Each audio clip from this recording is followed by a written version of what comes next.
Free land of Guyana, heroes of yours, both bondsmen and free, laid their bones on your shore. Their swords told they hollow, and from them are we, both sons of one mother, Guyana the free. Great land of Guyana, diverse through our streams, we are born of their sacrifice, heirs of their pains. Their noise is the glory their eyes did not see. One land of 6 people, united and free. Dear land of Guyana, to you will we give our homage, our service, each day that we live.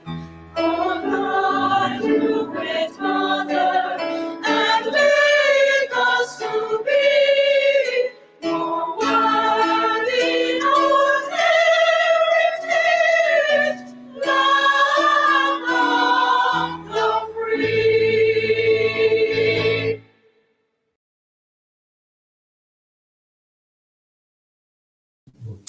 Well, good night, good night, good night to you. And how are you doing tonight? You notice tonight on Advancing the Cause, we took a different start because I recognize that Guyana is indeed crisis. We are in crisis indeed. And you know what? The PPP, they're not serious. And so I started this evening with our national anthem, reminding us that we are Guyana. We are dear land of Guyana, one people, one nation, one destiny, and not the foolishness we're hearing about one Guyana and one Guyana. I don't know where that came from, but we have a national motto that says one people, one nation, one destiny. Good night to all of you. Look, call up your friend, call up your neighbor, call up your family members. Just tell them Advancing the Cause is on. And we are going to talk about what's happening here with us. Let them know Guyana is in real crisis and the PPP, they're not serious. Just call up your friends and let them know. But while we wait on your friends to come on, I want to say to you, it's always a pleasure to have you here. I know that you were waiting for quite some time, and every time we're about to start this program, we have some hitches here and there with GPL. I don't know where we're going. Lots and lots of millions of dollars would have been approved by the National Assembly, and we're still having blackout every single day. Every single day we are having blackout. Every day. And I don't know why. Every single day, 2 and 3 times per day, we're having blackout. Blackout here, blackout there, blackout every single where, all across this country. And there are times when the entire country is shut down. And I am wondering, and I'm sure you're wondering too, where are these monies going? Where are our monies going? Whose pockets are these monies going into? But you know what? We're going to find out. We are going to find that out in a little while from now, where our monies are going. I want to extend birthday wishes to all those who have celebrated their birthdays from last Wednesday to today.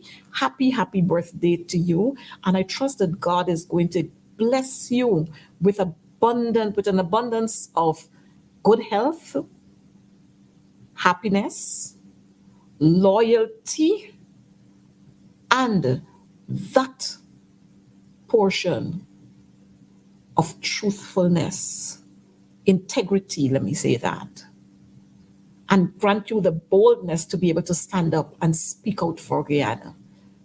Happy birthday to all of you. And of course, on that same note, on the other hand, we want to extend our sincere condolences to all of those relatives who have lost loved ones during this week.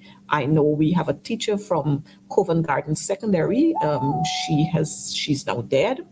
And I want to say it's a shame on this government that so many teachers are dying and they could not have received their increase in salaries, or they couldn't receive their weekly council allowances, or they could not receive their duty-free concession, or they are still not in receipt because they can't get it anymore of their promotions. Shame on this government.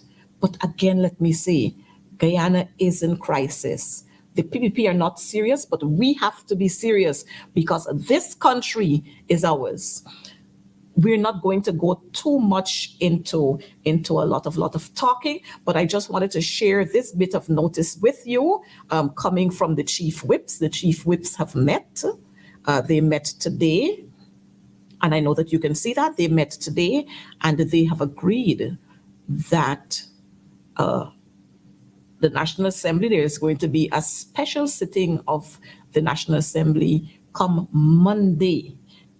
It was touted that that sitting would have been on Friday, but because the sides did not agree on that, and there were lots and lots of information that the government did not want to send over to the opposition, we could not have that sitting on Friday, but we're going to have that sitting come Monday.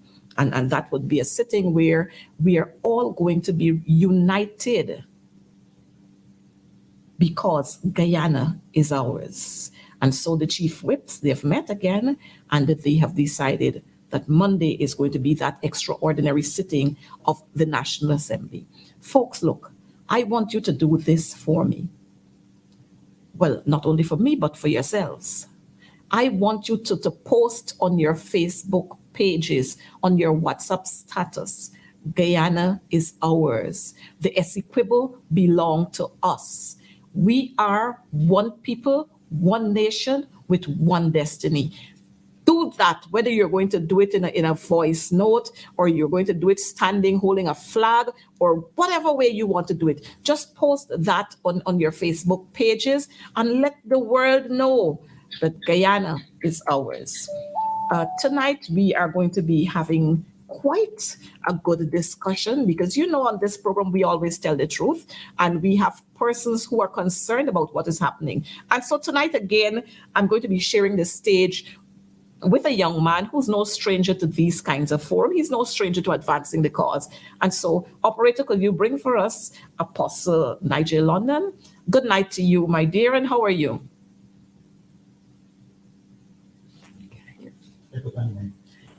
Greetings to all of you and greetings to you. Thank you. I'm so grateful as always to share this platform with you or to be invited to do so. To those viewing and those who will be willing to share the broadcast, thanks to all of you. It is certainly a distinct honor of mine to be here to share this moment, especially in a matter that has to do with our national interest and our well-being. Thanks again. You're so welcome, Nigel. You know, well, I don't think quite a lot of people know the relationship we have, but we come way back. So I could afford to call you Nigel on this program. That's my name. Our theme for tonight says Guyana is in real crisis and the PPP not serious. Nigel, what do you want to share with us from your side way out there in Linden? I noticed some strange happenings there. Could you share with us very quickly before we go into the real matter of the crisis, real crisis that we're in? Well, there seems to be, for those who know, I'm in Linden, here in Region 10, and there is a continued, I would say now, effort by the administration. Some would say the government must, for me, include the opposition and all stakeholders, but the administration, the PPP civic, they are seemingly hell-bent on doing whatever they want to do in this region. We have a matter at hand here where, in reference to construction, only today the region chairman shared that they have reduced significantly the size of our roads. Linden was one of the best, or remains one of the best laid out towns in this nation, because it was Burnham's desire to have this town be the city, the capital. That's another story, which is a fact.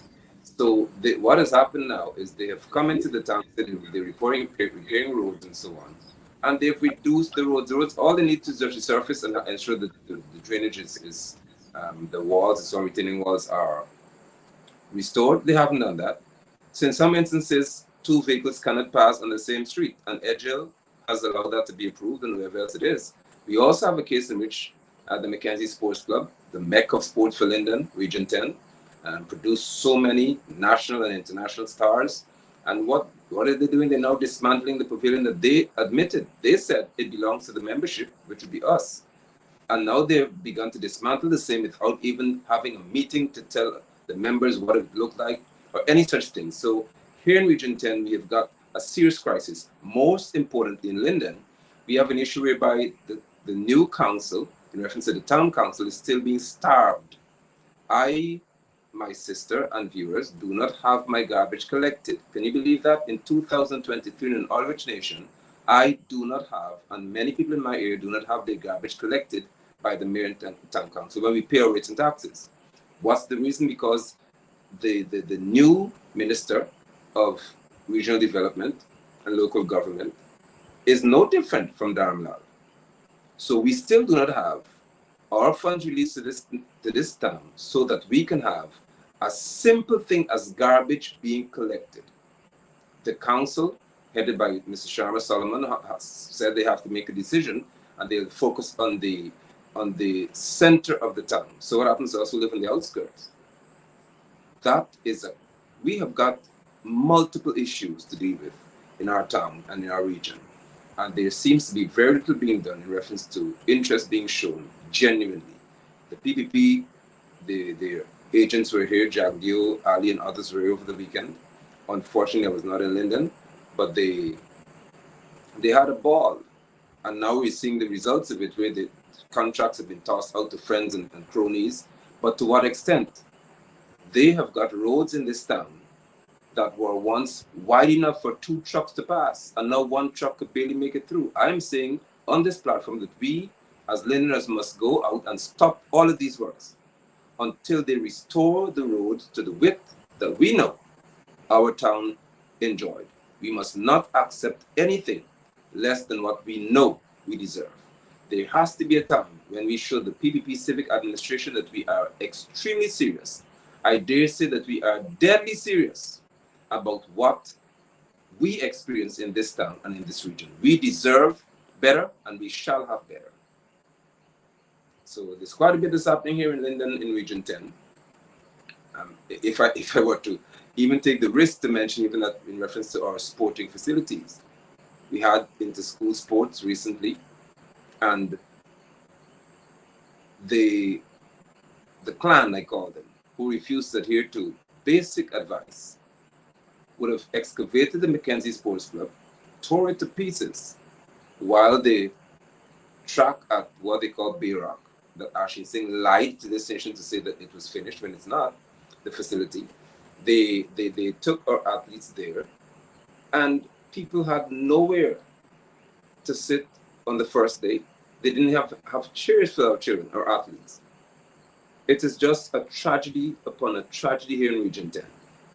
There's so many things that are being done to individuals, to the township at large, to the region at large, and it is necessary for us to rise with voices that are loud and resounding, to say to all who are responsible that we will not accept this in our town, we will not accept this in our region. There has to be, there must be a decision made to remedy the situation. And so I appeal to all Guyanese, all rational Guyanese, to understand that it doesn't make any sense, for example, with the roadworks that have commenced here, for anyone to reduce, the drains are there, all the drains are in place. Why would you reduce the width of a road? Unacceptable. I like that other was coming, that was coming up there. So we are indeed in a crisis.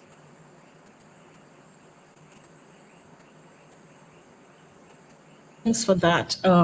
I noted with a whole lot of pain the dismantling of the Mackenzie Sports Club ground, the pavilion, as a matter of fact. And I'm thinking that must have pained the hearts of many, many, many, many Lindeners, because that pavilion belongs to the people of Linden. And this government, like I said earlier, they're not serious. Operator, I don't know if you have that video that you want to cue up there, the dancers. If you want, let me show you what is happening. We are in a serious situation here, but this is what the president. They are having fun while our brothers and sisters in Maruma and all those who live on the borderline of Guyana, let them and all over there. They are worried about what is going to happen to them. Look what our leaders are doing. Well, not our leaders. Look what the installees are doing. They are dancing and they're having a good time. You know what? Because they're not serious about this whole situation. And then we're going to comment on that before just now, Nigel. And then we have the other one where Jagdio was speaking at another forum. And this is the man who talks about, oh, he wants Guyana to move and the development and this. But I want to again caption him, the doctor of doom, as was said by one of my former colleagues in Parliament. Yes, Jagdio doesn't care. You could probably, on the maritime area, give Venezuela a channel out to the sea. So you make a slight concession in the maritime area. This same gentleman was prepared to give a corridor to the Atlantic, to Venezuela. A corridor to the Atlantic, let the world know it. We are talking about defending our territorial integrity, and you are talking about giving up some of it to the Venezuelans.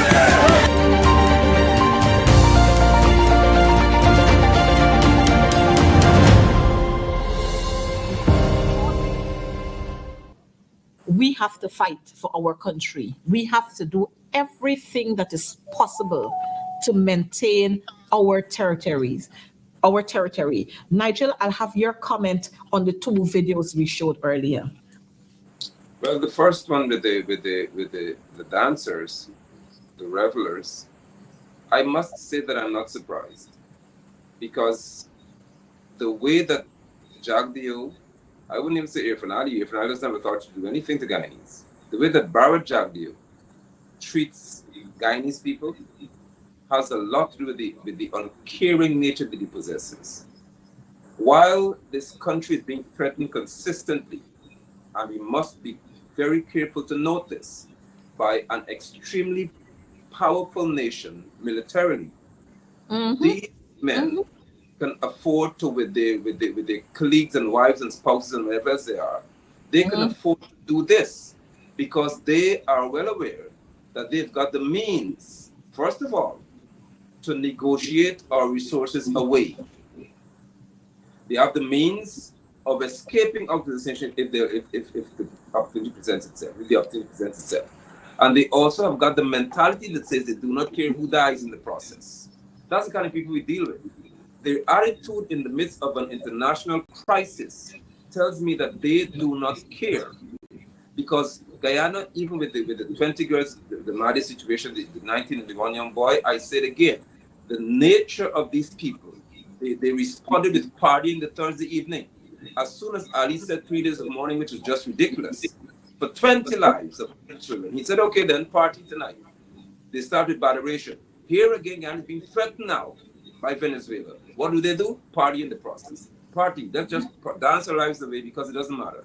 And then they come out of this with faces that say we should be united, we should all be serious about this situation, it matters much. The next video, with Jagdio saying a while ago that he was prepared to consider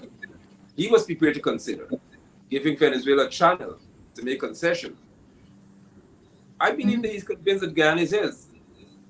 He didn't say that there was a meeting with anyone and there was a decision made and they would move to a referendum, which should be the thing to say, what do we do in reference to this situation? Do we concede a little channel out to But no, He just started talking, so what could happen? And what was he deciding to do? To give away a channel. I don't care if it's an inch, as Dave Martin said, not a blade of grass.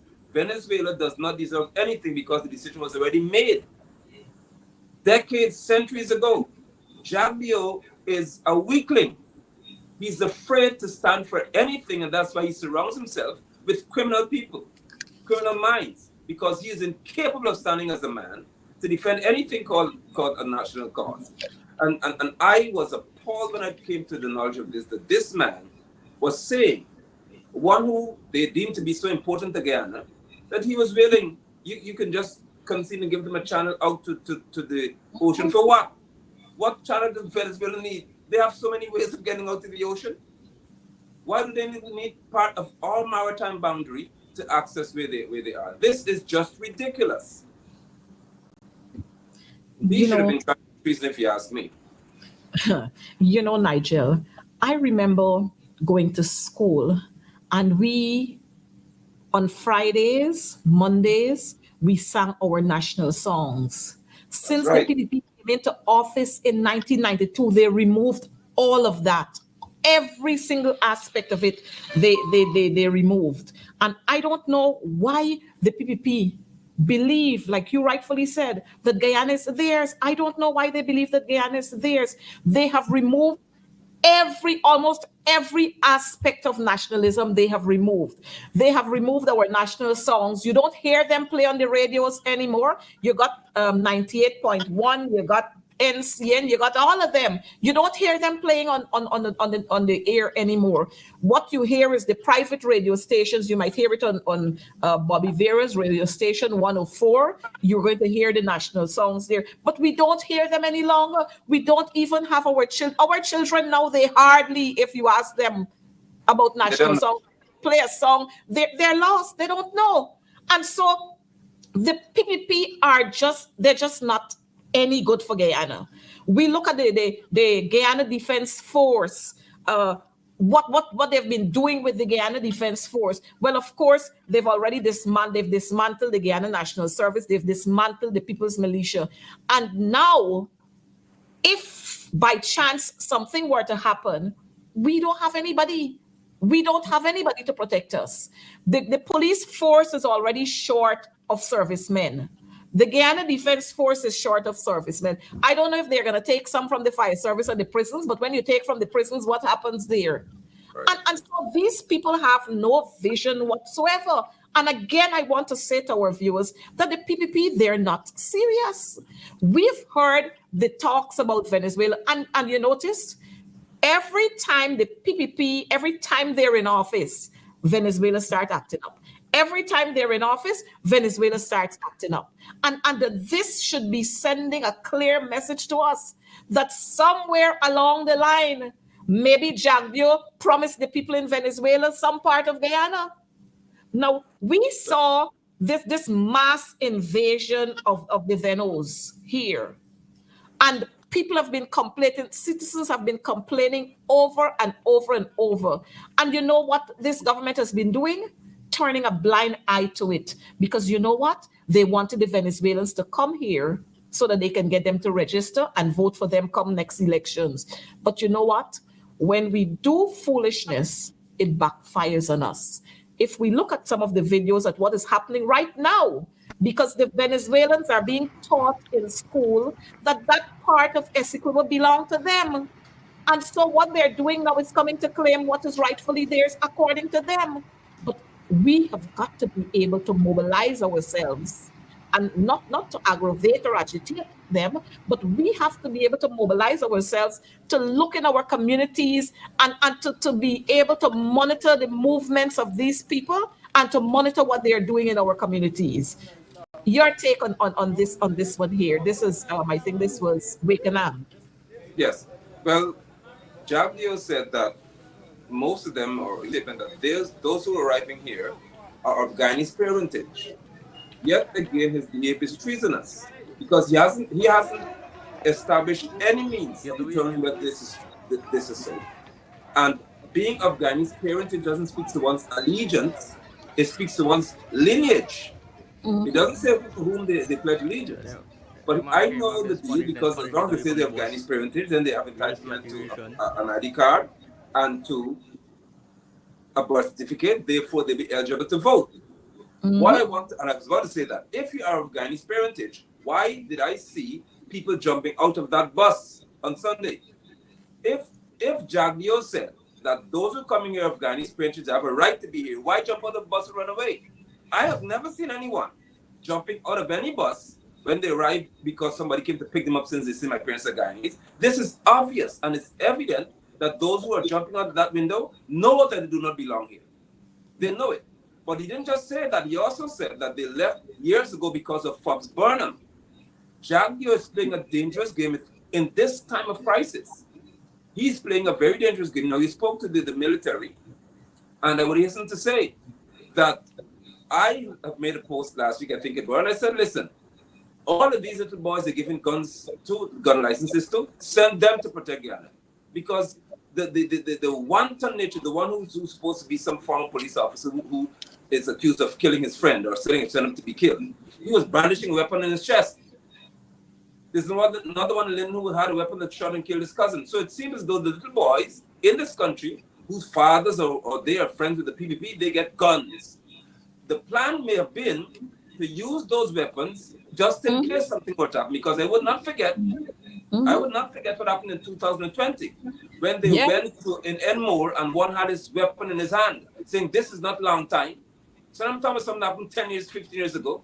In March, the one was at Enmore with his weapon in his hand, a gun, saying this is not a long time, and the police didn't arrest him. He wasn't charged for brandishing a weapon publicly for no cause. So this, I'm not saying anything in that is unusual. It is a fact that with the PPP, their supporter came out with a gun in his hand to threaten the lives of other people he felt were against the PPP. So I'm saying to you now, all these things, Jackie, that you all are allowing these young men to get weapons, send them to deal with it. Because you have this. My grandfather was a member of the People's Militia. My grandfather served in the military in this country. What did they do? They disbanded it. My mother had to do national service. Gone. So as you rightly said, with all of the opportunities to have a military, though small, stance taken in this country, Jagdio, Janet, Ramatar, and now the puppet, his puppet, Irfan have all destroyed our opportunities to be strong. And I say this finally, I have taken note of the number of senior members of the Guyana Defense Force who've been sent overseas. And then suddenly, Omar Khan is the head of the army. I'm not playing with them tonight, because a fact is a fact. And let them tell me that I'm wrong. Why did you send so many senior military officers away? And now you want to tell me that we're in crisis? Well, bring them back. Because you know that you send them based on their rank, hence Omar has to be promoted. Handpicked. Well, that Omar can't solve the problem then. Because those who were, as far as I'm aware, some of them were more qualified than he is. They're gone. They're not here. So this issue with the Venezuelans tapping into or putting the foot on our territory, even Clifton Hicken can't deal with it. Because he has got no, as far as I'm concerned, intellectual fortitude to analyze that people do not just arrive in your country. And I ask again, what is the crisis in Venezuela? If they can say that they are prepared to attack Guyana and to take Essequibo, then it's obvious that they don't have a crisis.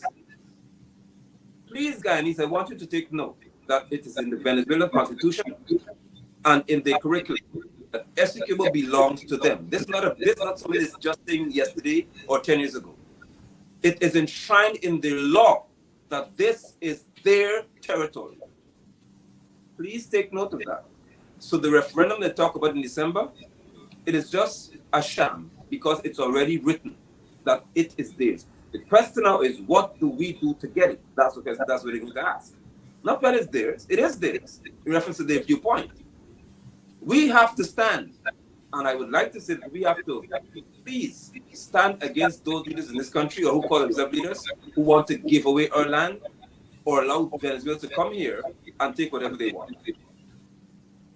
You know, Nigel, it's amazing the way the Haitians were treated when they came to this Oh, country. yeah. It's amazing the way they were treated and the kind of treatment that is being meted out to the Venezuelans. And you notice, we're not calling the Venezuelans refugees, we're calling them migrants.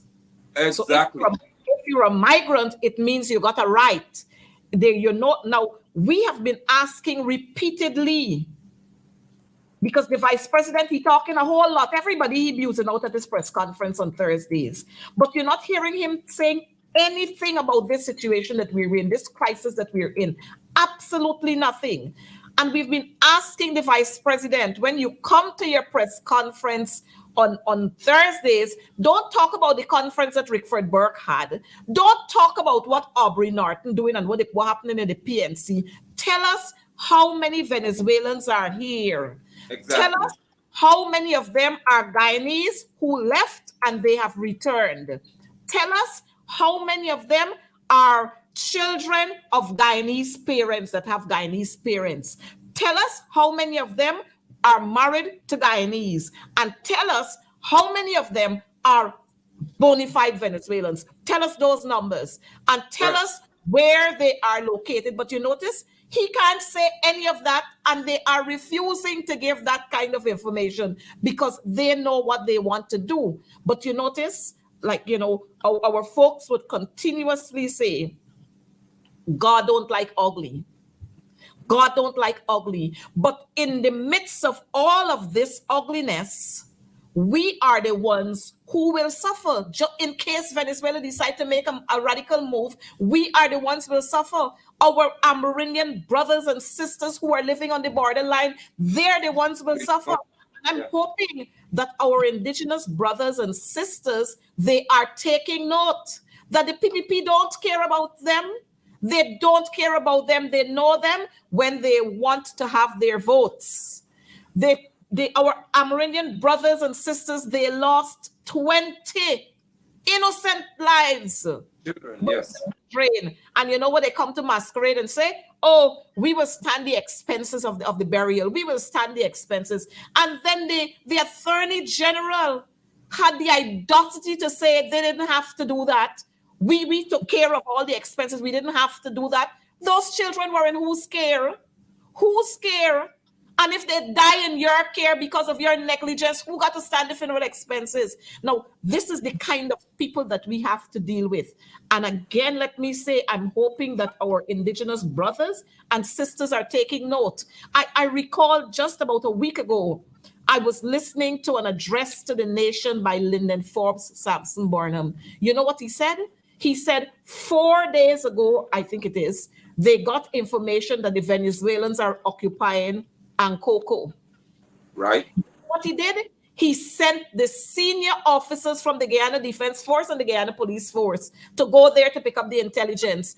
After that, you know what? He addressed the nation. Look what Irfan Ali is doing, dancing all the time, and he putting on all kind of makeshift suits and all kind of thing because apparently he wants to look like Fidel Castro now. He wants to be the what you call it, the Mac Fidel Castro. Now he went to Essequibo dressed like this. You know, isn't this a form of provocation to the Venezuelans? Is this man serious about our security? Is he really serious about our national security? Is he really serious about the lives of our brothers and sisters who are on the borderline? Is he really serious about it?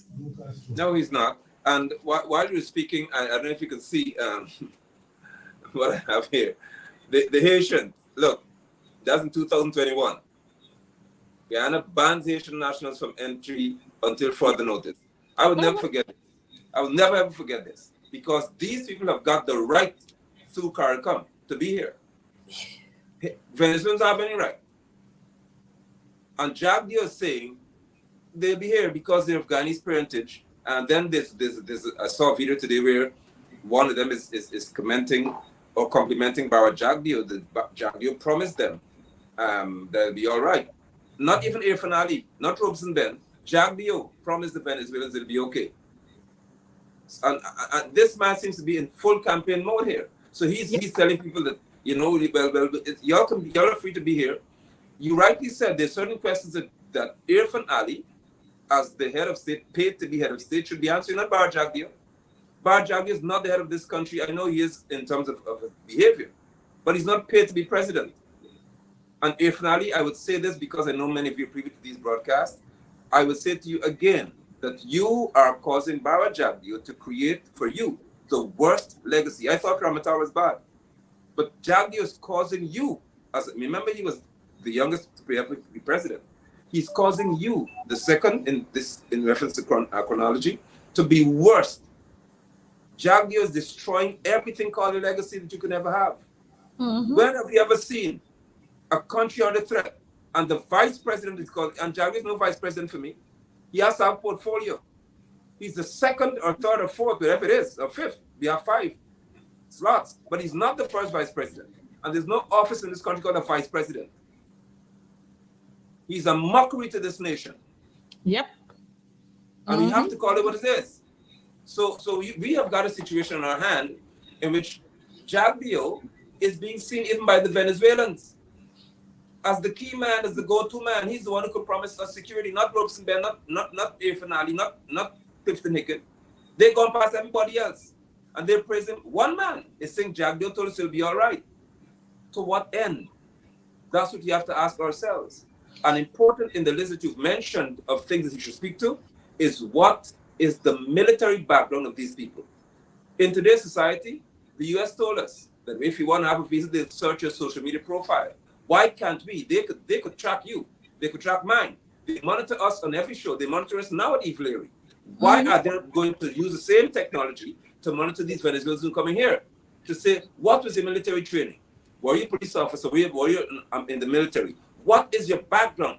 Further, are you in MS-13? This bloodthirsty gang? Are you a member of the Sindicato? What are you?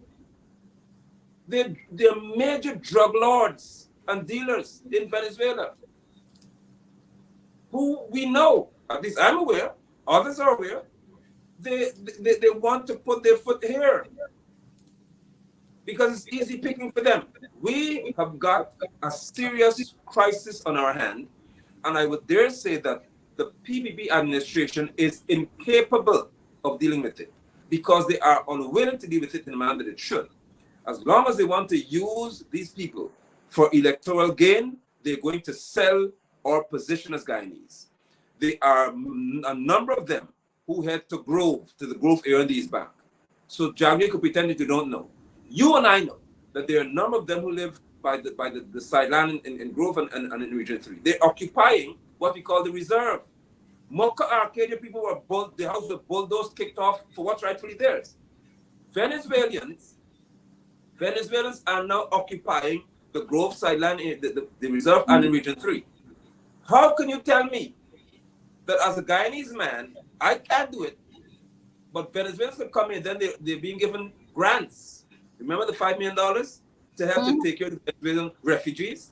And I see nothing else on this thing. These people are the epitome of evil in reference to how they treat their own Guyanese population. And I say to you again, Barra Jagdeo, if you believe that you can use Venezuelans to just gain votes, this will certainly backfire. Because we have to always understand that a person's parental history has nothing to do with their loyalty and their commitment to a nation. You said that they spent all of their lives in Venezuela. Well, let's talk about now. What have they come here to do? You know, Nigel, I am saying that as we have been known for our hospitality, but we cannot continue to be hospitable to foreigners when our people here are living under stress. I've never seen Barra Jagdeo or Irfan Ali walk Regent Street to see all of those beggars that we have there sleeping on the pavement. I've never seen him done that. No. But we giving lands and we giving shelter and we putting up all kind of tents and so on, and we giving that to the Venezuelans. I remember visiting Maburumo. Yes. And even Maruka, But in Mabaruma, you see them there, especially at night. You see them at the riverside, and you're wondering where all these people come from. All Venezuelans, little baby, little big baby, grandmother, grandfather, brother, sister, everybody. You see them lying in the riverside, and you know what? The government is giving them food, but we got our own bona fide Guyanese who are living on the pavement in Regent Street. By Stabrook there, you got them sleeping all over the place, but you don't see no government vehicle pulling up to give them a box of food when the day come, or when the evening come. You don't see that. Right, and if I may, Coretta, we have got. I saw Robert Prasad crying the other day that some Venezuelans has got a food stand with Essequibo incorporated in the map of Venezuela. He told us to boycott it. I asked who put it there, who allowed them to come here to do that. Because Guyanese can't do that in Venezuela. So how do you tell me, as Guyanese, I should now join the PPP? And I'm saying this even to you as a member of parliament, one who's representing the people. My call, this for the parliamentary meeting, and I hope my two members of parliament for Linden are hearing me, is to deal with Jagdeo. This is absolute foolishness. Don't tell me that you allow them to come here. They have shops in Kitty. They knock down Jagdeo on those. Jill, allow all the stalls by the hospital to be knocked down. Yes. I mean, they shouldn't be blocking the roadway, but find better places for them to be. You don't take bread out of people's mouth like that. And now they're saying the Venezuelans are coming here. They've set up shop in Kitty. They have a map on the shop showing that Escobar is theirs, and we should cry. Cry for what? That's one person. Get them out of Guyana. There's nothing to cry about. Destroy that shop.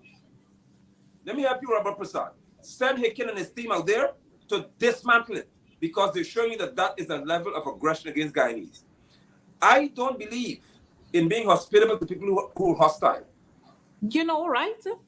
I don't play that game. If you are a refugee, as you label them, then tell me what is the crisis in Venezuela. Their GDP is higher than Guyana's. They have far more oil than Guyana.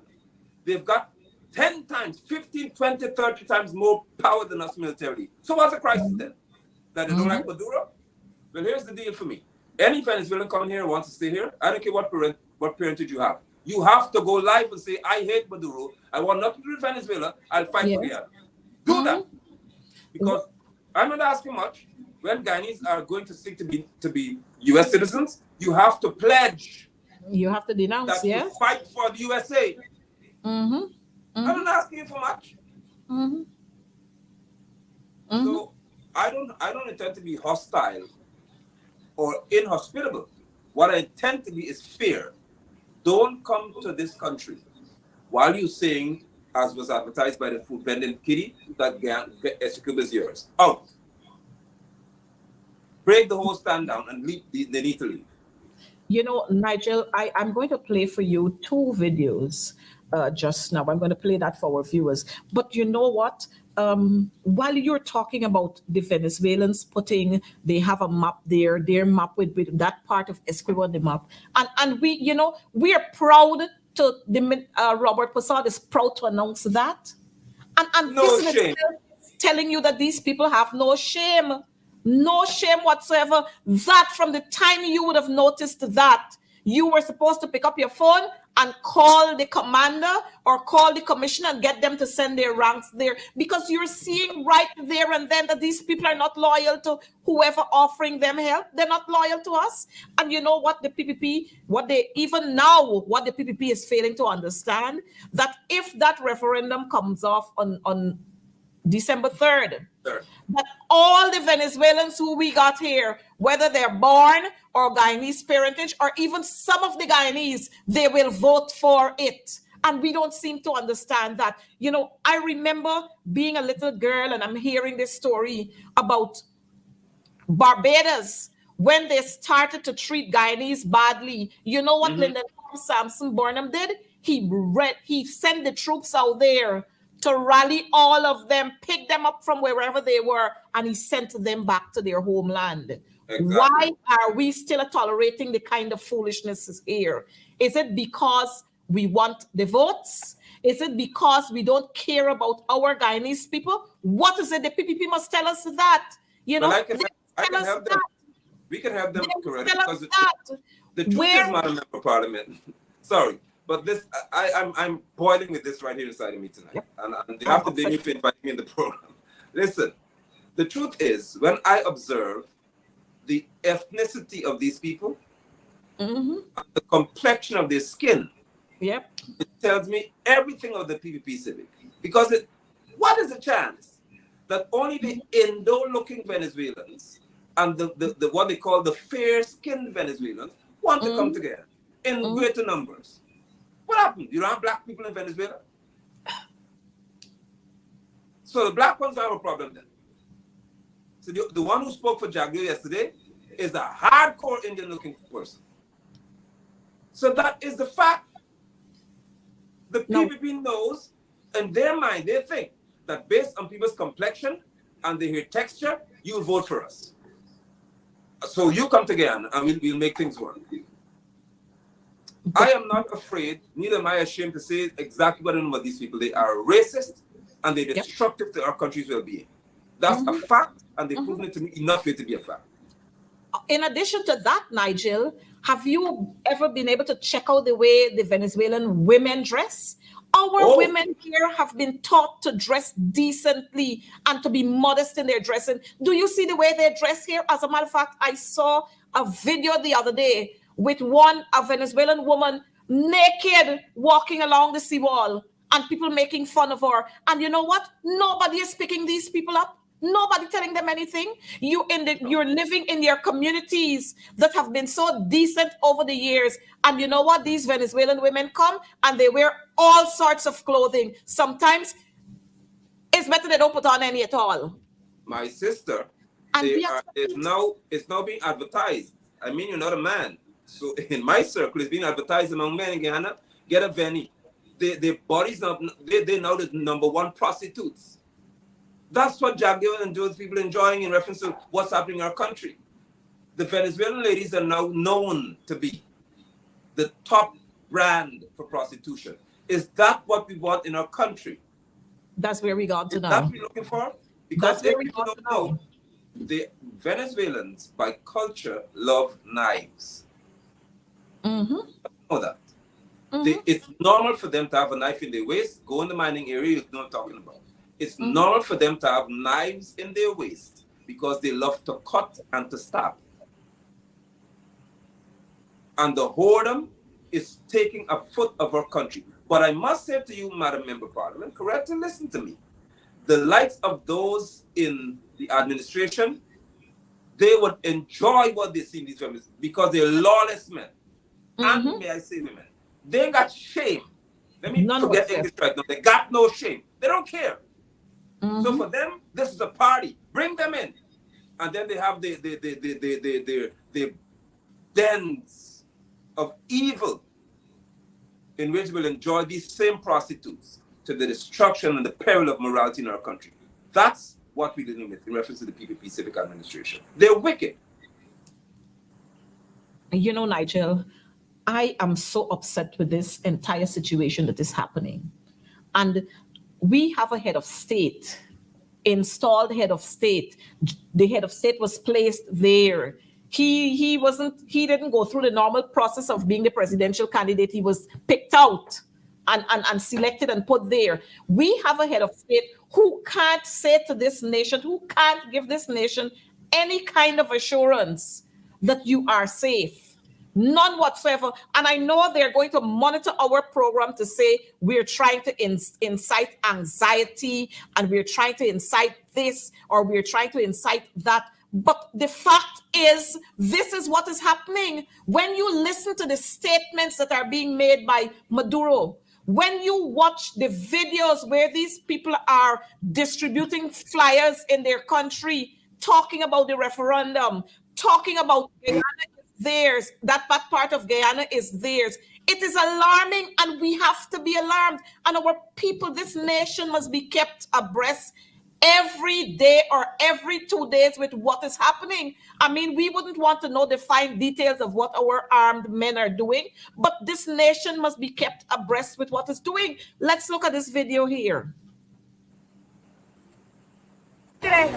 Porque Guyana lo que quiere es la guerra, nosotros vamos con nuestra diplomacia de paz a defender el Esequibo. Así es, y lo vamos a ganar. ¿Por qué vamos a votar este 3 de diciembre? Por la defensa de nuestros derechos históricos en la Guayana Esequiba. Nosotros no caemos en provocaciones, pero sí sabemos defender nuestros derechos históricos. Venezuela tiene la razón histórica, tiene la razón moral, y nosotros no vamos a permitir que vengan los imperios, ni los antiguos, ni los de hoy, a arrebatarnos ese territorio. Y hemos aprovechado también en el mercado a cielo abierto, viendo cómo marcha el plan Proteína junto a la jefa de comunidad, junto a todos los habitantes de este sector, viendo lo que es estos mercados con precios accesibles a nuestro pueblo. Un ahorro del 92%, realmente muy impresionante, muy buenos productos. 5 veces sí. Ajá. Así es, y lo vamos a ganar. ¿Por qué vamos a votar este 3 de diciembre? Por la defensa de nuestros derechos históricos en la Guayana Esequiba. Nosotros no caemos en provocaciones, pero sí sabemos defender nuestros derechos históricos. Venezuela tiene la razón histórica, tiene la razón moral, y nosotros no vamos a permitir que vengan los imperios, ni los antiguos, ni los de hoy, a arrebatarnos ese territorio. Y hemos aprovechado también en el mercado a cielo abierto, viendo cómo marcha el plan Proteína junto a la jefa de comunidad, junto a todos los habitantes de este sector, viendo lo que es estos mercados con precios accesibles a nuestro pueblo. Un ahorro del 92%, realmente muy impresionante, muy buenos productos. 5 veces sí. Ajá. Es nuestro. We see there the vice president going out there distributing pamphlets and talking about Essequibo is an annex of Venezuela. It is theirs. Essequibo in Guyana. Well, of course, they can't say Guyana. And what, Nigel, I want to ask, where is Priya Manikchand on this? Why Priya walk in the streets distributing flyers and doing education awareness? Where is Charles Ramson?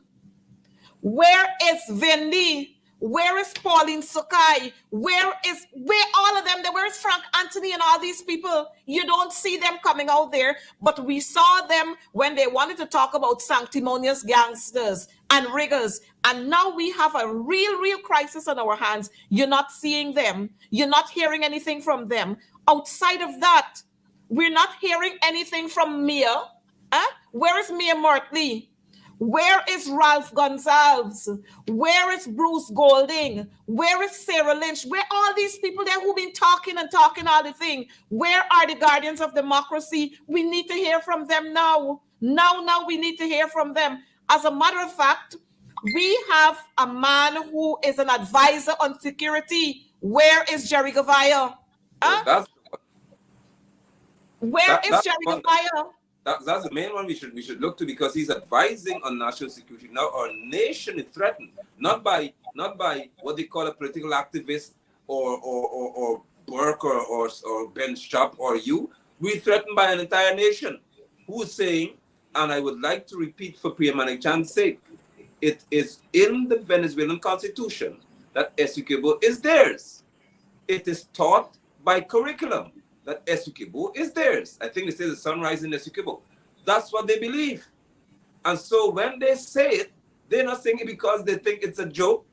They mean what they've said. We should therefore, as was with Burma when I was in school, in our schools now, maybe three times a week, have our children sing the national songs. We have technology. Show our children show them or teach them about what happened in reference to the award of Guyana, Essequibo to Guyana and so on. Teach them. Let us go to our schools and instill our children in our minds that this is a serious situation, and as Guyanese, we own Essequibo. This is no longer a TikTok, hop around, dance around the place anymore. We must teach our children. Venezuela is teaching theirs, counter it in the classroom. What we fail to do is take note of the fact that Venezuelans consistently teach in their classrooms that Essequibo belongs to them. Guyanese consistently teach everything maybe except that, as often it should be taught, and reinforcing it as well, as often it should be reinforced. So we are calling, or I would like to say on Thursday, on Monday, whenever they meet, for cabinet, or for, in parliament, there should be a resounding call and cry, I say again, for there to be an intensification, well, I should say now, an awakening of patriotism in this country, and let Irfan Ali do what he is paid to do. Stand as a president and be sensible. If Jagdeo wants to interfere, put him in jail. Because we have to understand that you should never have so many of your arch enemies coming into your country. That is the most stupid thing to do. Have you forgotten about the Trojan horse? We read about these things so often. You bring people in here, you don't even know what they're coming to, what their intentions are. And on December 3rd, every Venezuelan in this country has the right to vote if they are of age. The question is, what do we do after that vote would have been taken? And what would they do while they're here? Look at these strong young men. They don't look as if they're starving to me. No. Look at these robust individuals who are landing in our territory. They're so agile that they can jump out of the window of a moving bus. A moving bus. That should tell you Men that and they're not women. ordinary people, the weaklings. We don't know if they're sending here, as I said with Trojan horse, they're sending military personnel to the country just in case when December 3rd comes and the decision is taken. All right, we are already in the ground. Mostly we're in the city. We are working around them. We are working for them. Jagdeo is our boy. So we have all the information we need. Now it's time to act. And I would like to inform Guyanese, do not be surprised if a deal was struck so that certain of our leaders are untouched while they take what they want. I do not trust these wicked people. That's They true. sold us out on numerous occasions. ExxonMobil has done more than the gods to us. The one who's the natural resource, whatever he is, the fellow who can't account for $211 million, and he just got 15 days without pay and a warning. But Lowenfield is before the court. Yes. Patterson, please forgive me, I know you're a lady, but let me tell you that it is. Patterson paid. And he had to be charged. Yep. This man just cost $211 million. Million US dollars. Don't forget that. Million US. US. 40 plus or more billion. 40 plus billion Ghana dollars. Gone. I think $46 billion. Look. And he gets 15 days and no pay. Myers before the court. Mingo before the court. Madison for being before the court. And this fella is on the job. He hasn't been fired. So why must I trust Irfan Ali, Bara Jagdeo, Anil Nandalal to do anything sensible? GPL is killing people. Where's Anil's brother? Wasn't Anil's brother supposed to be the one who turns around GPL? Yes. Because Patterson was so bad. And it's not one day, it's 3 years now since they are in power. 3 years, and they can't fix it. And we have billions upon billions of dollars being approved by the National Assembly, and they still can't fix it. They talk about old generators. Now they can't bring the new generators. They can't bring the new generators. Please permit me, Madam Member of Parliament. The generators are not old. Those generators came here, they commissioned them in November of 2000, I think, 2000. How could they be old? How are they old? I'm talking about these. Well, Nigel, we need to put this thing into context. They said under the coalition had old generators. So they're replacing these old generators, and the coalition never serviced these machines, these generators and so on. But mind you, even while the generators were not being serviced according to them, we never had blackouts like this. We never had this. But they bring new generators now, according to them again, they bring new generators, but it's blackout all over their times when the entire country is shut down. Man, let's be reasonable and fair. In November, the PPP administration, just after they were installed into office, all right, August 2nd, September, October, November. In November, the commission 5 new generators. In November of 2020. How they are, I'm asking, like, a generator is made to last 20 years. How are you telling me that when Patterson left, they were old, but in November you commissioned 5 new ones. November of 2020. 3 years later, less than 3 years later, the generators are all failing. They said that Anil's brother is going to solve this problem. What was the problem he had? No, it's known. And I'm saying this on the platform for a reason. It's known that I don't support any political party. I support what is true and factual.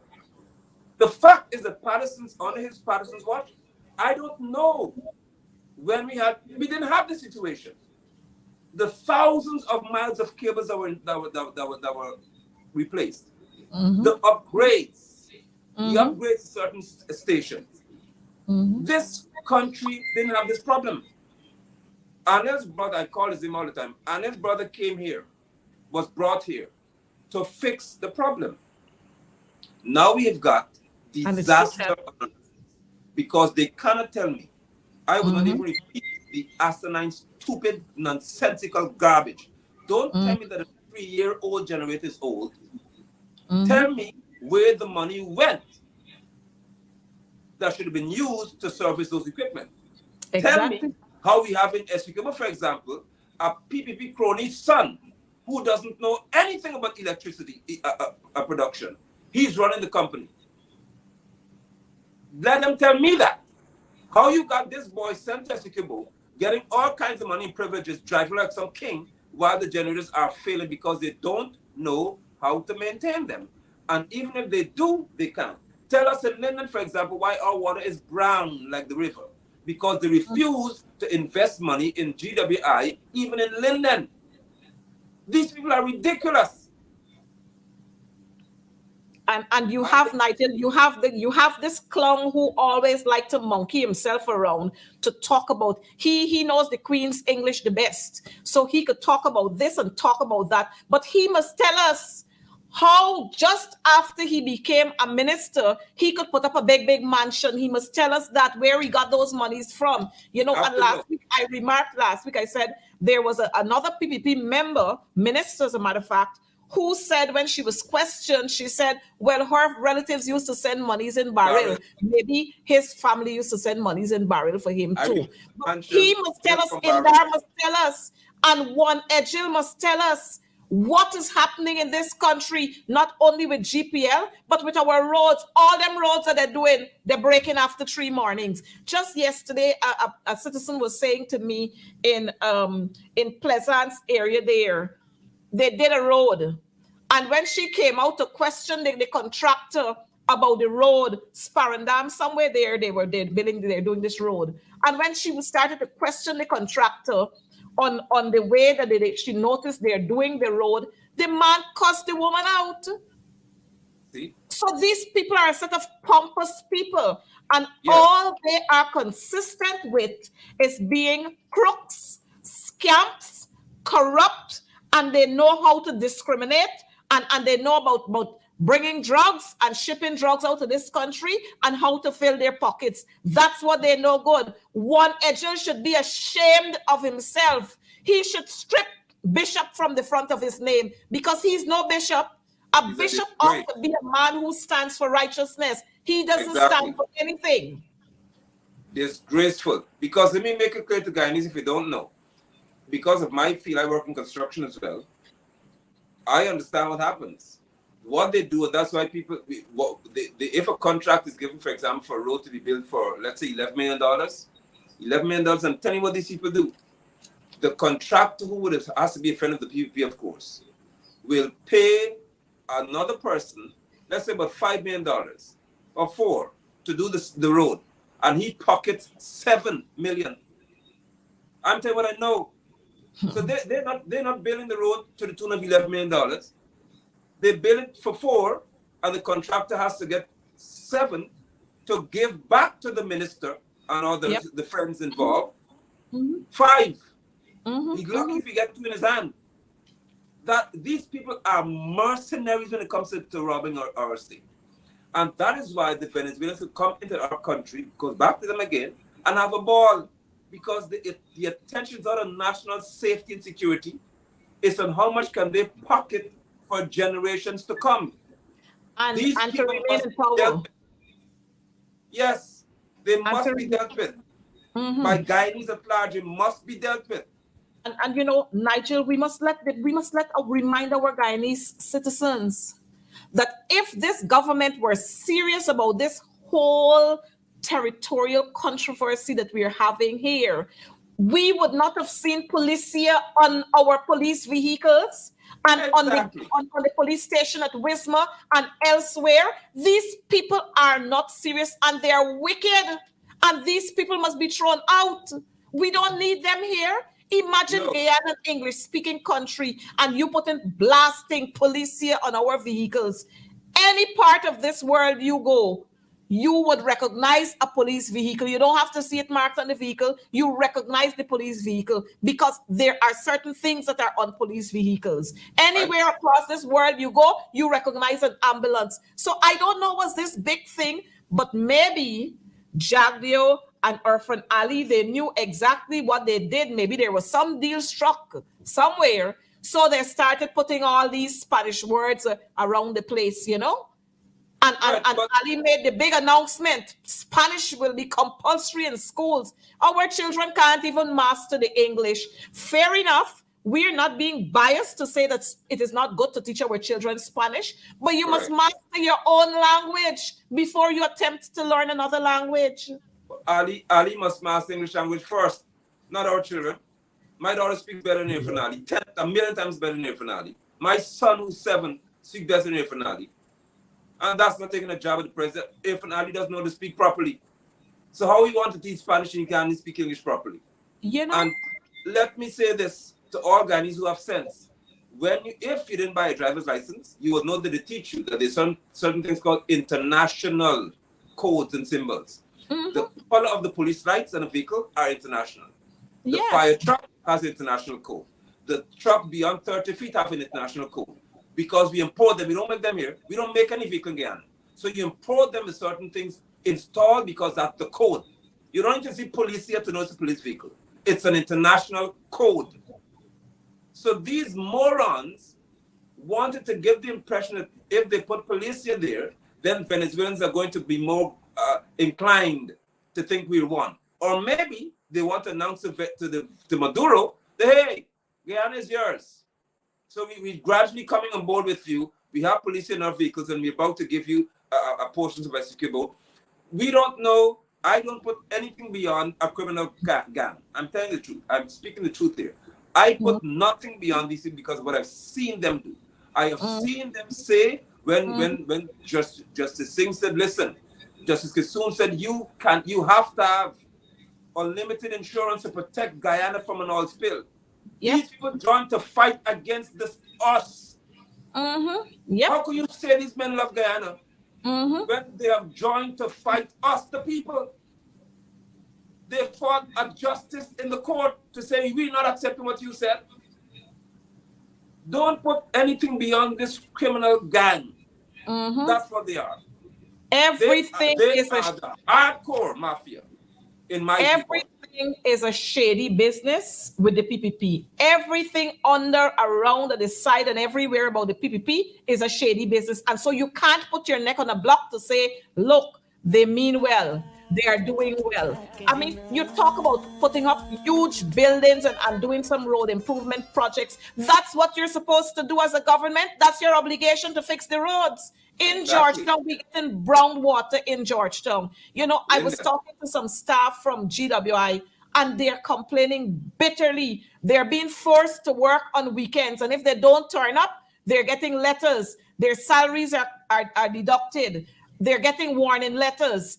If they don't work on weekends, they're pulling them to do all sorts of things. And then they're bringing big their own people who they are making contractors and they're making supervisors, and the regular staff there, you have to teach them the work. And they're drawing big fancy salaries and you just earning a meager salary. What is happening with these people?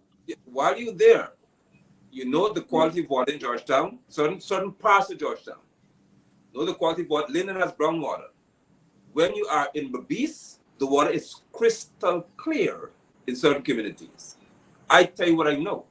And The I believe it. thing is, you could drink it from the pipe. Not in London, because it seems in certain communities, you are not allowed to do the right thing. And in some cases, those who are heading the institutions are afraid to do the right thing and to stand up for their people.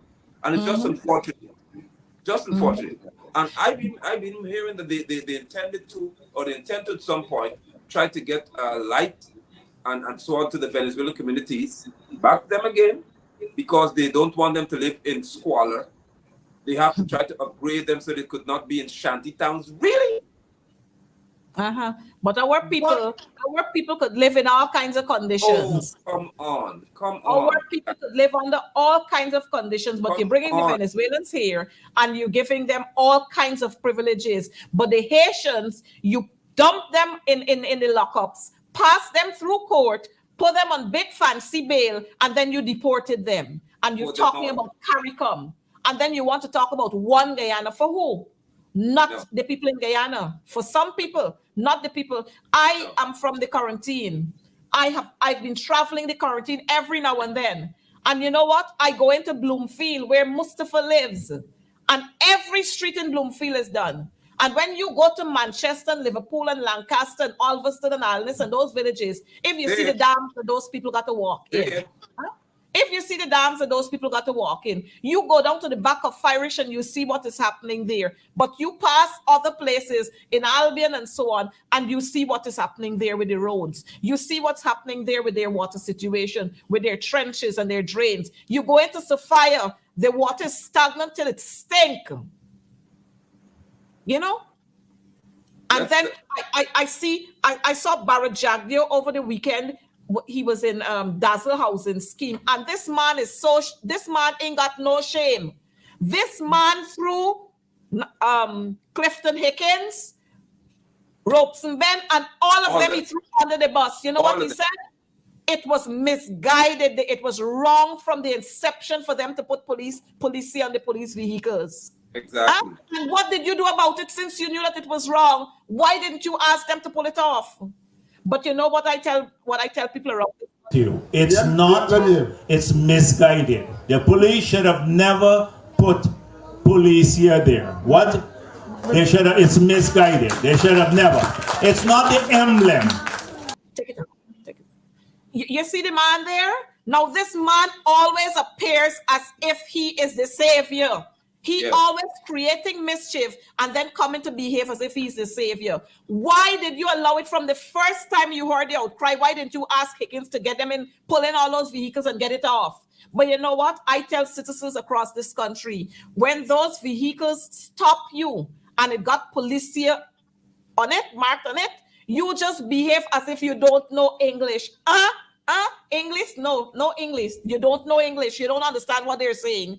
Because since they got police on the vehicle, it means that they must talk Spanish. You speak in Spanish. So let them speak Spanish to you. I mean, it is disgusting and distasteful. It is, and that's my plan. It remains my plan. As long as I see police in the vehicle, they stop me, I say, buenos dias, senor. They say anything to me, no hablo English. And they have to speak to me in Spanish. Yeah. Because they look for it. I intend to do it with all my heart, and mean what I'm saying to you. If they say anything to me, no comprende English, and they have to speak to me in Spanish. Because I intend to do this nonsense, and they cannot demand that I speak English either. It is just foolish, to say the least. Stupid. And Robeson Ben said that it was because of the influx of Venezuelans. That's what he said. That they've chosen to do this because of the number of Venezuelans coming to Guyana. So what happened to the Chinese? What happened to Portuguese? What happened to the Haitians? They are not allowed. Look at Robeson Ben, an African man by descendant, by ancestry. He cannot even speak to defend his own African in terms of Haitian. But he said, they put it there because of the influx of Venezuelans. Now, come on, this is an international code. But I must say something here in reference to my thought process. I saw Van West Charles. I know I'm willing to you have to say this, but Van West is now ambassador to Venezuela. I haven't heard from him I haven't seen Van West say, well, listen, this aggression is not right, and he's calling on Irfan to fix it. Me, I need to know what this ambassador is being paid to do, because there's now hostility in reference to the referendum, in reference to the new call that, or the research call that there's now Venezuela, the sunrise in Essequibo. What is Van Westphal doing in reference to the situation in Irfan Ali? Because you gave him credential to be ambassador. Where is he though? Is he here or is he in Venezuela? Heaven knows where he is. And what I find to be frightening is that this is the person who said he wanted to head the PNC. Yes. No, I don't know what you have to talk about this, but I say it anyhow, because I don't know what any of them anything. This person who said he wants to be the head of the opposition group is now representing Guyana at this time, and I don't see a statement from this ambassador. I don't know what he's going to negotiate. As you said, Jerry Gavaya, maybe flying in sheriff helicopter, because I don't see Jerry anywhere. With all these Venezuelans hopping here, Jerry's paid handsomely. I would like to advise Guyanese with sense, for us to organize a protest for Irfan to answer regarding Venezuela. Maybe on December 3rd. On the 3rd of December, we should go out and tell Irfan, come and join us outside now, to march to the Venezuelan embassy to show them to be in solidarity. We ain't playing games here.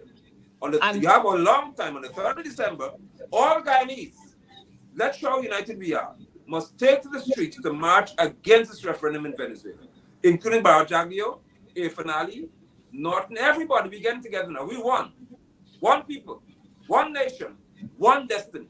Let's see how many of them will come and do that. We walk all the way to the U.S. Embassy, because nobody break up anything. We walking together now. Yep. We walk to the U.S. Embassy and say, you all need to deal with this. Venezuelan embassy, you all need to deal with this. But you know what is alarming, Nigel, is the fact that our Guyana Defense Force ranks, nobody seems to know where they are and how these people bypassing all of them. Where are they? Is it that they were told to stand down? Is that what they were told, to stand down and allow the Venezuelans to come in here? Because we're seeing the Venezuelans coming all over. They touched down at Tushen, they touched down in Wakenham, they touched down at Anna Regina, they're coming through this port, they're coming through that port. Where are our army ranks? Where are they? Please note how strategic it is. You said something so very powerful, Madam Member Parliament. They're coming at different locations. This is a military tactic. They're not landing in one place. Anybody in the army knows what I'm talking about. They're not focusing their attention on one spot. So if you try to go one area, they come somewhere else. They're dispersing across the coast. Ask yourself why. Isn't Omar Khan the head of the army? You're supposed to be something special this year. What is he doing? And you know what they're going to do? They're going to take our young boys, our young sons, our young nephews, our young uncles, and post them out there. But you know what? I got news for them. Because Priya, Sonia, Susan, Dirty Man, Dharamlal, the other one we named Pasad, all of them, including Jerry and Joe Singh and the whole crew, all of them we can send out there. They must go out there to represent us. They must go there. They must go there. They must say to our brothers and sisters, our indigenous brothers and sisters who are living on the outskirts there, we have your backs. All of them must go out there. Kwame, Todd, Gail, Teixeira, the whole crew we are going to send out there, because they're not going to put our young boys out there to risk their lives while they sit around here and have big parties and dance. And you know, the other thing that really, really annoys me is the fact that every 2 mornings we bring in Marshall Montano here. Where is a song from Marshall? Where is a song from Marshall in support of Guyana? Where is he? Where is Mia's voice? Mia had a whole lot of talks. Where is she? I hear she coming in this weekend, you know. She always ducking in and out again. I know when the weekends come and they're gone to let them and they're gone all over the place. I hear she coming in this weekend. But you know what? We are a group of people who always sit down and we relax and we take everything. We should go and block the airport and let me know that you're not welcome here. Since you can't speak for us, you're not welcome here. Bruce Gordon should never step foot back in this country. Ralph Gonzalez should never be allowed to come back to this country because they don't care about us. They come here and get big concessions, and we live in here all the days of our lives, and we can't even get a piece of land. And big concessions they get in. And you know what they throw back to us? Black belly sheep, a couple black belly sheep. When it's not black belly sheep, it's couple foul cock they throw and give us. That's what is worth all our concession, our lands, and so on. Could you imagine that? 50,000 acres. The Indian got, I think, 126,000 acres of land. We have to understand what's happening to us as a people, as Guyanese in general, not by ethnicity alone. So we have to as a people, we have to understand that it's not only the Venezuelans we in crisis with, we in crisis with the Bajans and those from St. Vincent and the Grenadines and those from all over the place. We in shambles with all of them, and we must say to them, Guyana is ours, and we're not prepared to give it up for anybody. Whether you're part of CARICOM or not, we're not prepared to give our lands up to you, because when we go to your territory, we have to toe the line. And if by chance we happen to misbehave, they're posting us back to where we belong. So it's time for us not to take nonsense and to go by every word of this song from Dave Martin and the trade winds. Not a blade of grass, we ain't giving up. Not a blue saki, not a one, nothing. We ain't giving it up. And those who live in big here on our sweat and the sweat of our foreparents, they should be made to pay every cent. And they should be made to pay just the same way we are paying. I mean, Guyanese living here like paupers. And we got people coming in this country and living like big boys and big girls. Could you imagine that? We have to fight. They got hotels here that we can't, restaurants here that a regular Guyanese can't go to. You know, again, let me say this. I visited Sheriff Hospital the other day because I have some things coming out on my face, and it started since 2020 with the mask that we used to have to wear. And you know what? $70,000 I had to spend one day. You tell me which public servant could afford that. Wow. You tell me, why can't we have these kinds of services at the Georgetown Hospital or at New Amsterdam Hospital or at Anna Regina or in Linden? Why can't we have it or in Bartica? Why do we have to always venture to the private sector when we want better service? Why? And while you're on that, I know people who work in vessels and so on out at sea. The Exxon said, and every guy needs to hear this, that our butchery and so on, they're not up to the ISO standard, which is international standard, so we cannot sell the meat to them.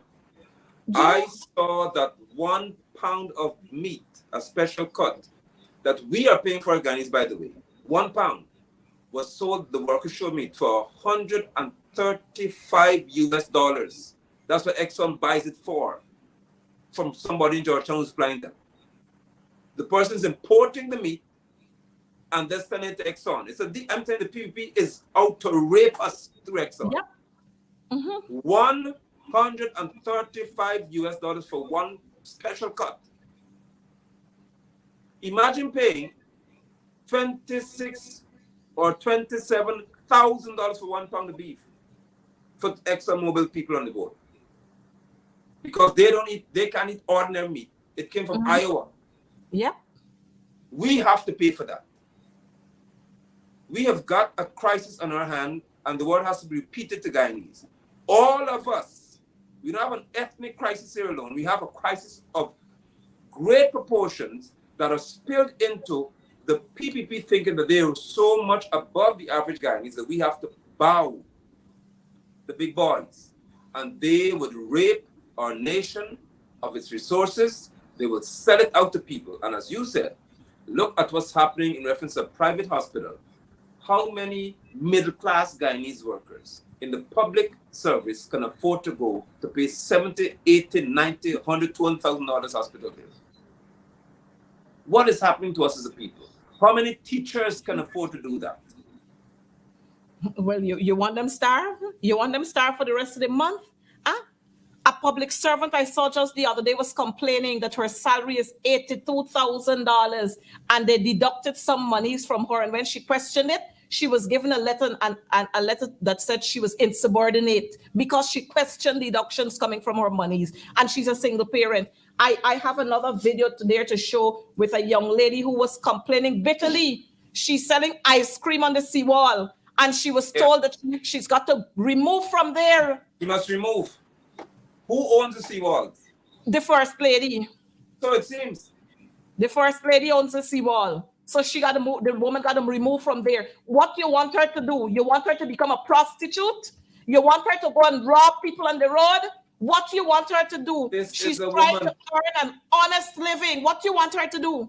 Huh? So these people ain't serious about Guyanese people. They don't love Guyanese people. They love your votes when it's time for elections. Huh? And you notice how they're busy all over the place? All over the place, they're busy because they realize that countdown time is coming. So they're busy. Let me inform you, Madam Member of Parliament. I could tell you why they don't want people to see walls, because I was there racing this weekend. And I went to buy one can of soda, we call sweet drink, a can, metal can. In the stores, it's sold for $140 maximum. I had to pay $600 for it in one of those shops. $600 for 140. So that's why they don't want to sell ice cream there. Well, you because know, the friends have to have those booths and those shops occupied. Well, Nigel, you know, when I go in out there, I walk in with my own thing in the trunk of my car in a cooler. Because I ain't paying $600. Sorry. For one can of soda. No, $600 will give me 2 bottles. What you call 2 1-liter bottles? The 1 liter, 2 liter bottles. $600 will give me 2 of that. Yes. I ain't going there to buy no tin of ginger ale or whatever or Coke or whatever. I'm not going to buy it. No, I'm not going to do that. Not that one. There's another one. I am not going to pay that amount of money for it because it's me. Well, I ain't gonna drink this sweet drink. I can drink a shandy or something, and I might have to pay $600 for that too. Easily, because that's why I'm saying they don't want the woman selling there because they have to protect the friends in business. But I asked them, who owns the seawalls? I have a family of 5, so 6 5s are 30. Plus, we eat nothing yet, so I can walk with my plantain chips. I can walk with my chicken foot.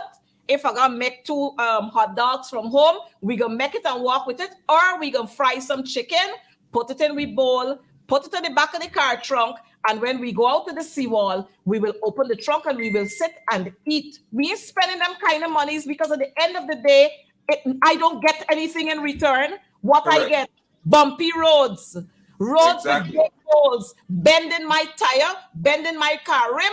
I got to change the tire, bursting my tire. You know, that's what I get in return. They're not sorry for me. And at the end of the month, I get big fancy GPL bill. Could you imagine? Could you imagine? GWI, they are out to rob people in this country. GWL in 3 weeks or in a matter of a month sent me 3 bills. One for $33,000, one for $39,000, and one for $30,000. And I'm asking, is what I doing? I ain't got no car wash.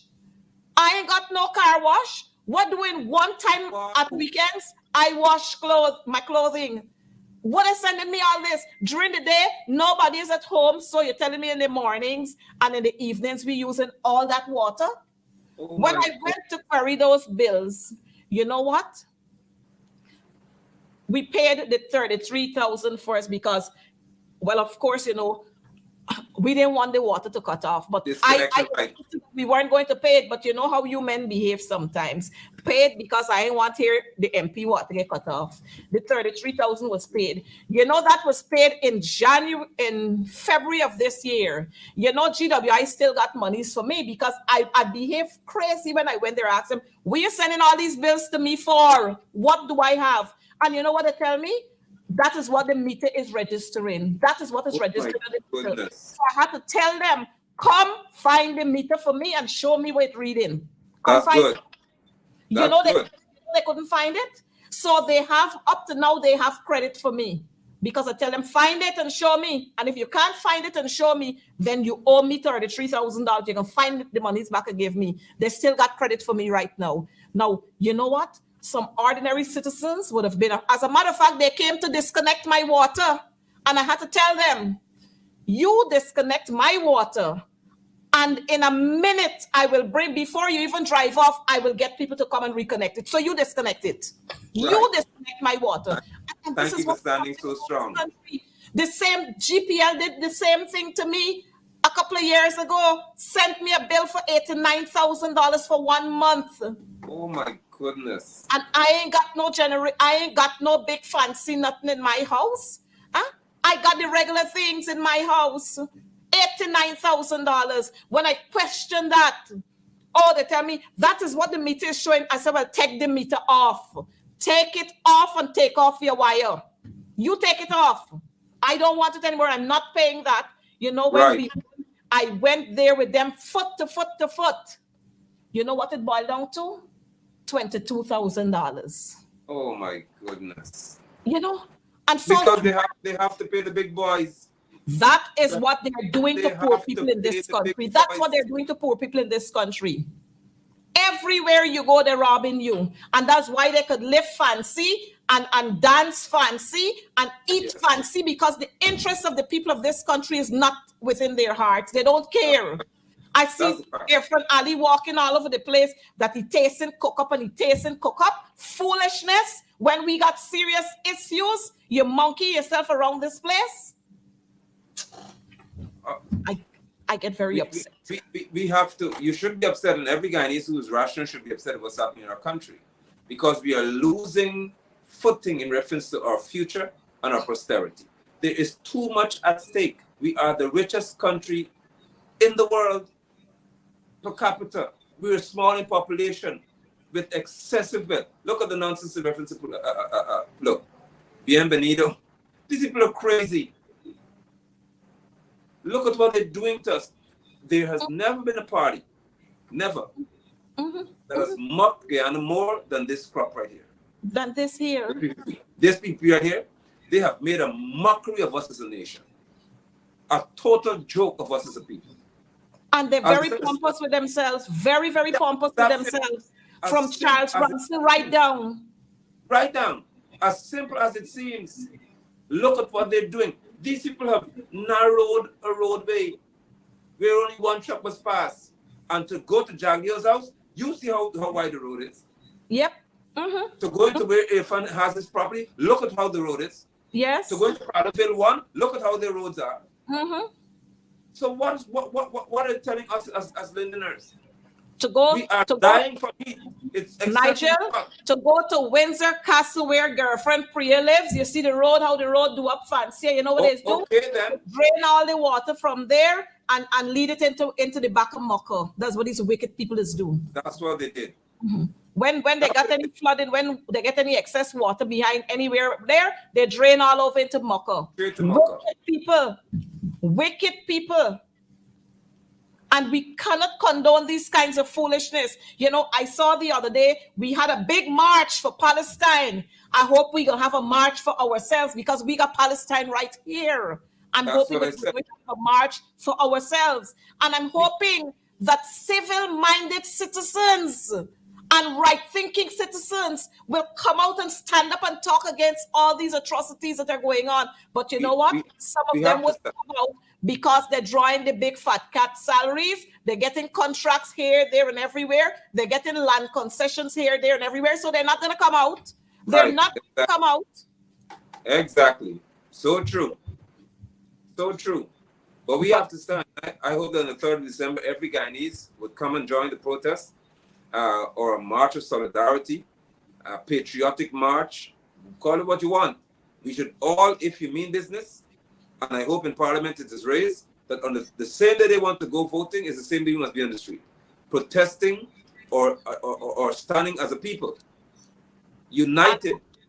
And I'm hoping, Nigel, that the Ministry of Education, Ministry of Youth, Sports and Culture, Yes. Ministry of Home Affairs, Ministry of Foreign Affairs, all the ministries, that they are going to take some of the monies that they have there, print T-shirts that read, Guyana is ours, and distribute to every Guyanese across this country so that we can march with our flat map there saying Guyana belongs to us. Essequibo is ours. I hope they can do that.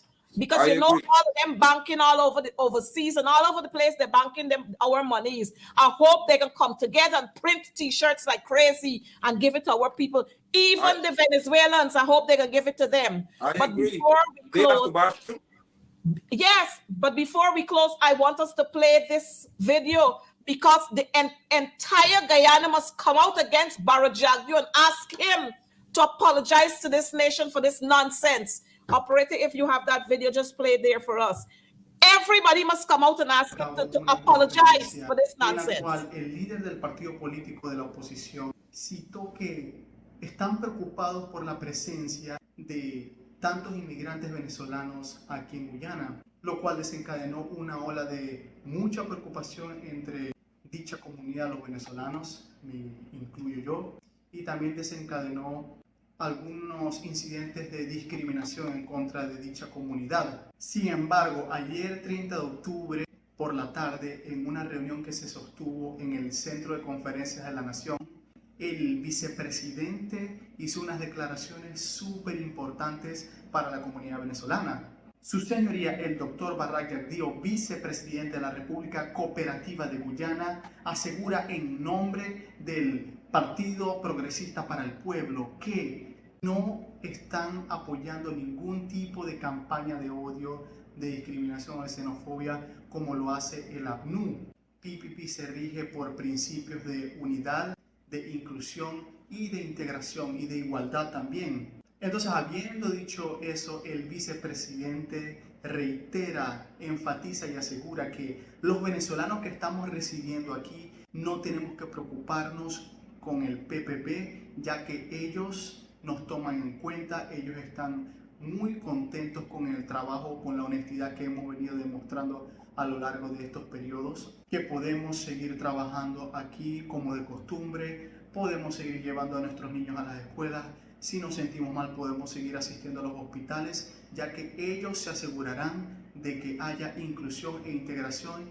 y cero discriminación, cero xenofobia, nada de eso con el PPP. Y ojo, aquellas personas que entren en prácticas indebidas, ilegales, serán penalizadas como cualquier otro ciudadano, como cualquier otra persona que entre en dichas prácticas, así que a portarse bien. Así que yo creo que con dichas declaraciones que se hicieron en esa reunión el día de ayer, ya podemos estar un poquito más ciertos de lo que es nuestro futuro aquí, ya que estos días pasados fueron de mucha tensión, hubo mucha incertidumbre entre nosotros, entre los venezolanos, con lo que nos depara el futuro.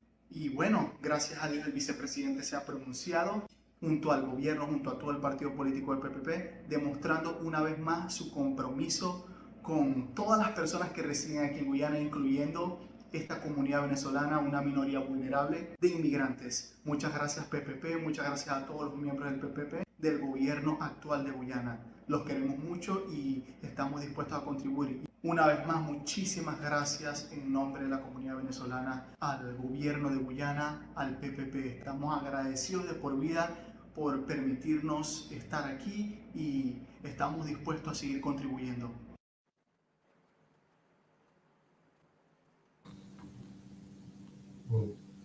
So Nigel, you see what we're seeing there, and I'm hoping that our viewers are seeing there. This is Barajagdio. This is the demon that we have to deal with.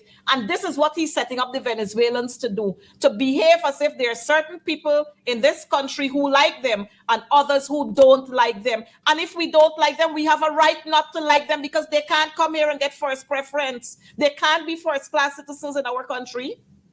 This wicked man, Jagdio, and every citizen should ask him to apologize for this nonsense. Apologize? My sister, he should no longer even be allowed to live in Ghana. He should go live in Venezuela with them. Ghanaians have got to rise and be strong enough to fight people who are disrespectful. This man is saying in the midst of a crisis that Venezuelans, APNU has an issue with Venezuelans. The PPP is different. So he's telling a Venezuelan that the opposition party, the main party, is against Venezuelans, while the PP is in support of Venezuelans. Yet he's asking us to function, or at least saying, let's get together. We have a crisis, and the PP supporters are saying that we should all act as if we're united, as you know, because Guyana faces the. We don't have the same crisis. Our crisis is that the PPP are seeking to engage our enemies so that APNU has not been an election. That's a fact. We don't have the same crisis. They don't care about SPK, they care about whether they win an election. And Barajagdio, I don't want an apology from this man. He needs to be exiled. Because we are in a hostile time in reference to territorial issues. This is not a case about Venezuela is quiet and this happened. They're about to vote on the 3rd of December. And a man who's doing as a vice president has got a Venezuelan national saying that APNU treats Venezuelans badly, but the PPP will protect them. So he's already creating a division in our country. And again, look at the ethnicity of this one who's talking. There's an Indo, in reference to his ethnicity. Venezuelan here, speaking against APNU. And Jagdio is saying, we'll protect you because APNU's bad. I don't want an apology from you. This again is where Irfan Ali cannot preserve his legacy. Irfan should act now because he can't. Actually, he should. To deal with Barrett. Because Barrett is causing or undermining what Irfan does. Remember when Irfan talked about having an oil refining job? You said there's no such plan on the table. Yes. Now again, Irfan is saying, listen, we have a problem. Venezuela says SPK is this and we have to stand together. Jagdio said, no, APNU is the problem, not Venezuela. Because you're welcome here, you're safe here. This man is a threat to the integrity and the well-being of our nation. Barajagdio has got to be drawn to the front of the class and be made an example by Guyanese people. He should go in exile because he's against Guyana.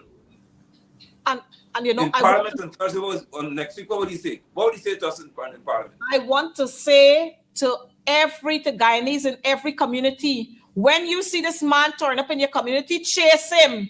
Chase him out. Chase him. He's not worthwhile being coming to your community. You don't want to hear his filthy talks. Chase him when he come around because he doesn't have your interests at heart. We are having a crisis with the Venezuelans. The vice president in Venezuela is talking about claiming our territory. We have so many Venezuelans coming in this country at strategic points, and you still embracing them and talking foolishness. This man should be chased out of every community. We shouldn't allow him to come to speak. You have no interest in us.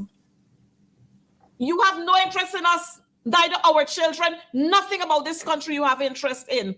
All the monies that Barajagdio get, he should be stripped of every portfolio. And again, let me say, Barajagdio is the doctor of doom. He has no respect for anybody in this country. None whatsoever. And he doesn't worth our respect to call him any vice president. Barrett Rosen-Jagdio, he must go. He must go. I agree with you. And every Guyanese should agree with you.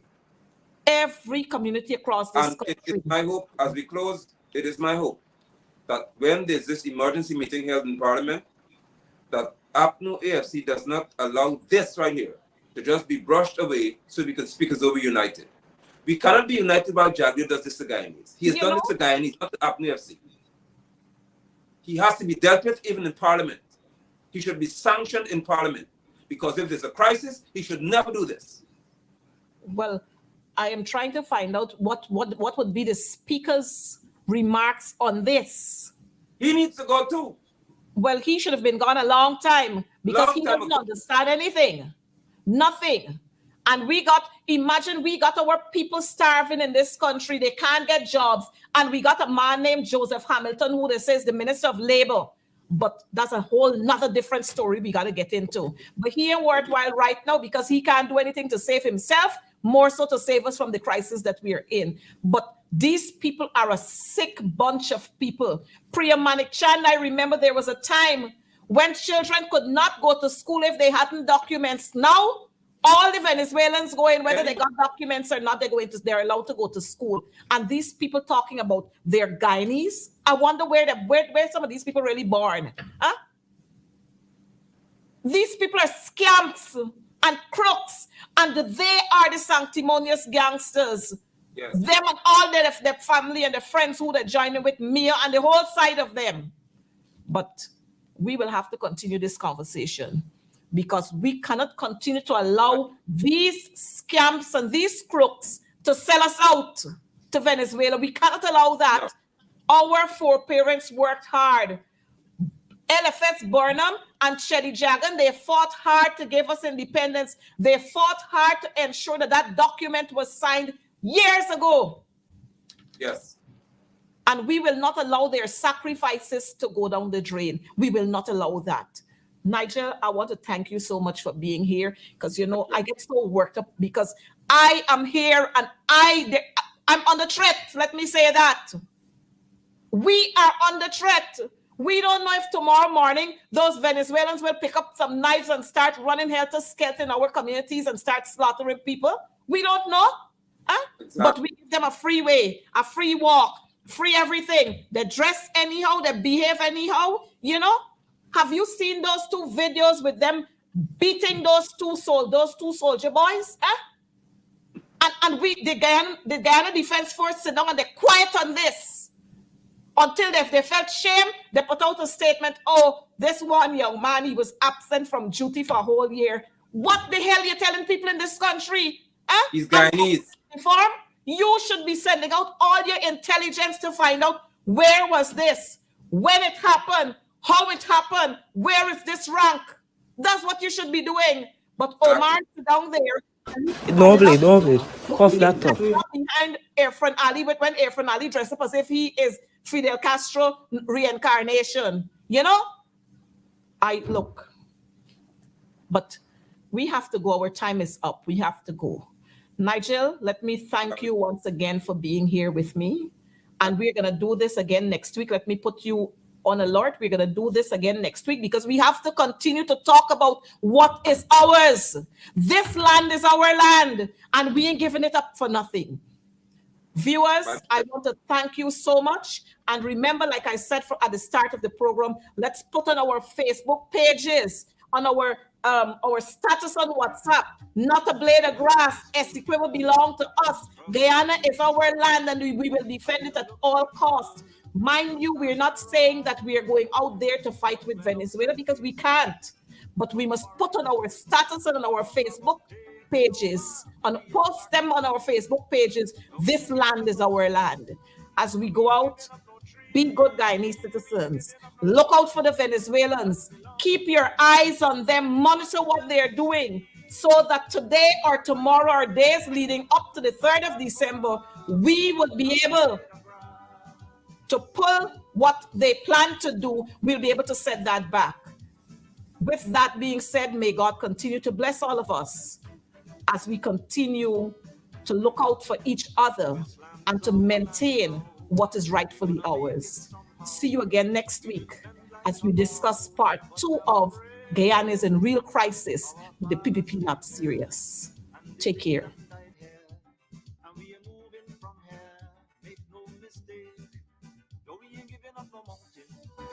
We ain't giving up no tree, we ain't giving up no river that belong to we. Not one blue sake, not one rice grain, not one for us, not a blade of grass.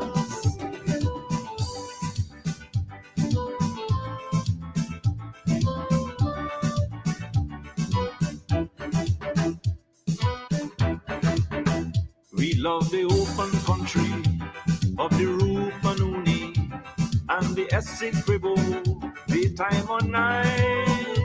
Though we criticize it, this is our home, we love it, and we mean to keep it. We have that right. No, we ain't giving up no mountain. No, we ain't giving up no tree. We ain't giving up no river that belongs to we.